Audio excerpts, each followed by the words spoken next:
GD কনস্টেবলের জন্য যে সমস্ত ভাই বোনরা আবেদন করেছিলে, তো আজকে তোমাদেরকে দেখিয়ে দিচ্ছি এসএসসি জিডির অ্যাডমিট কার্ড প্রকাশিত হয়েছে।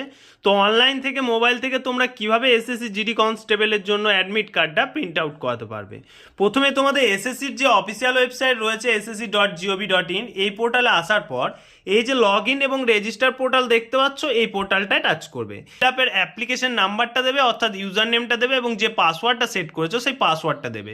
পাসওয়ার্ডটা দেওয়ার পর এই যে ক্যাপচাটা দেখতে পাচ্ছ, এই ক্যাপচাটা দেখে দেখে এখানে ফিল করবে। ক্যাপচা ফিল হয়ে যাওয়ার পর এই যে লগ ইন অপশন দেখতে পাচ্ছ, এই লগ ইন পোর্টালটাই টাচ করবে। লগ ইন অপশনটাই টাচ করলে তোমার পোর্টালটা খুলে যাবে। এখানে তোমার লগ ইনের টোটাল ডিটেলস তোমরা দেখে নিতে পারবে। একটু নিচের দিকে আসার পর এই যে দেখতে পাচ্ছ, এই পোর্টালটাই টাচ করবে। এই পোর্টালটায় টাচ করলে এখানে তোমাদের check status for admission certificate, এখানে তোমার যে এক্সামিনেশনটা রয়েছে, এই যে পপ আপটা রয়েছে, এই পপ আপটা সিলেকশন করবে এবং তোমার কনস্টেবল জিডি এই যে অপশনটা, এই অপশনটা সিলেকশন করবে। এই অপশনটা সিলেকশন করার পর এক্সামিনেশন ইয়ারটা সিলেকশন করবে এখান থেকে 2026-এ এবং ডাইরেক্টলি চেক স্ট্যাটাস অপশনে টাচ করে দেবে। চেক স্ট্যাটাস অপশনে টাচ করার পর এখানে তোমার ডিটেলস শো করবে, তোমার এক্সাম ডেট এবং এক্সাম সেন্টার শো করবে। এই যে একটা টিকমার্ক দেখতে পাচ্ছ, এই টিকমার্কটা দেওয়ার পর ডাউনলোড অ্যাডমিশন সার্টিফিকেট, এটাই টাচ করার পর প্রসিড টু ডাউনলোড এই অপশনটাই টাচ করবে।